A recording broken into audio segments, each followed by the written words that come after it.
అదేవిధంగా గౌరవనీయులైనటువంటి బీసీల ముద్దుబిడ్డ ఆర్ కృష్ణ గారికి, ఇక్కడికి వచ్చేసినటువంటి మహిళా సోదరులందరికీ, వివిధ సంఘాల కులాల నాయకులందరికీ కూడా నా యొక్క ధన్యవాదాలు. ఇప్పుడు ఏంటంటే బీసీలకు 42% రిజర్వేషన్ పై స్టే ఇవ్వడం పై మనం వ్యతిరేకించడం జరుగుతూ ఉంది. అన్యాయంగా స్టే ఇచ్చిన కనుక దాన్ని వ్యతిరేకించడం జరుగుతుంది. అదేవిధంగా దీనిపై ఈ నెల 14వ తేదీ నాడు మనం చేయబోయే బంద్ను సంపూర్ణంగా అందరం కలిసి చేద్దామని చెప్పేసి పిలుపునిస్తూ మా సంఘం ద్వారా వీరభద్రి వీరముషి సంఘం ద్వారా మేము సంపూర్ణ మద్దతు తెలియజేస్తున్నామని చెప్పేసి చేస్తున్నాం. ధన్యవాదాలన్నా.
ఇంకన్నా ఉండవా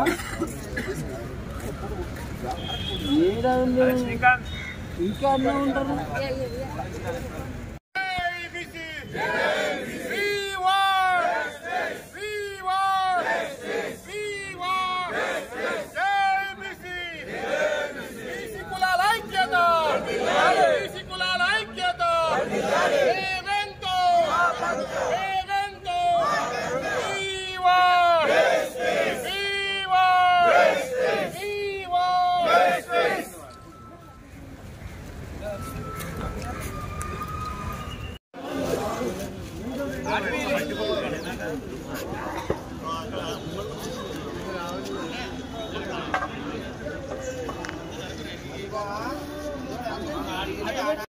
ఆందోళన చేస్తున్న సిచ్యువేషన్ ఉంది. సో ఈ బంద్కు సంబంధించి మాత్రము ప్రస్తుతం హైదరాబాద్ నగర వ్యాప్తంగా ఎక్కడికక్కడ రవాణా వ్యవస్థ మెయిన్గా ఆర్టీసీకి సంబంధించి ఇటు ఎంజీబీఎస్ కావచ్చు, జేబీఎస్ సంబంధించి మొత్తం కూడా బస్సుల రాకపోకలన్నీ కూడా నిలిచిపోయిన సిచ్యువేషన్ ఉంది. సో బీసీ సంఘాలకు సంబంధించిన నేతలంతా కూడా ఆ బంద్లో ప్రస్తుతం పాల్గొంటున్న సిచ్యువేషన్ మనం చూస్తున్నాము. ఇక హైదరాబాద్ సంబంధించి మెయిన్గా బంద్ కాల్ ఇచ్చిన తర్వాత కొంత